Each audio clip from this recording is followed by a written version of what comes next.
Pemirsa, kewaspadaan dan sinergi masyarakat dengan aparat dalam upaya antisipasi teror yang dapat merusak citra Bali sebagai daerah tujuan pariwisata dunia harus selalu ditingkatkan.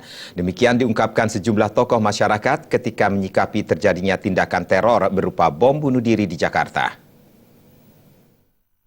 Menurut Wakil Bupati Bandung Ketut Suyase, meledaknya bom di Jakarta yang menandakan teror masih terjadi di Indonesia sangat mengganggu keamanan dan kenyamanan sekaligus akan memberikan image buruk di dunia internasional.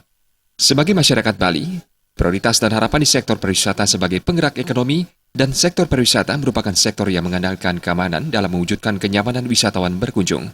Untuk itu, Wakil Bupati Ketut Suyase mengajak semua komponen bersikap waspada dengan menjaga dan mengawal keamanan melalui sinergitas dan integrasi aparat keamanan.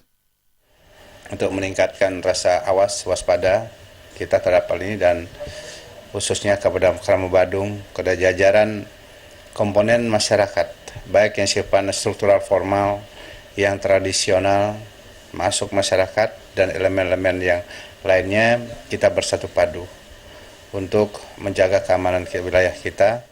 Hal serupa disampaikan Wakil Ketua DPRD Kota Denpasar, Made Mulyawan yang akrab disapa De Gajah.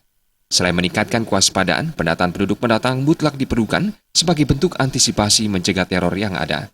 Harus juga bekerjasama dengan masyarakat, bekerjasama dengan aparat keamanan ya. Mengenai jika ada orang yang aneh atau gimana mau dilaporkan. Jadi masyarakat, pemerintah dan polisi harus bekerjasama satu sama lain.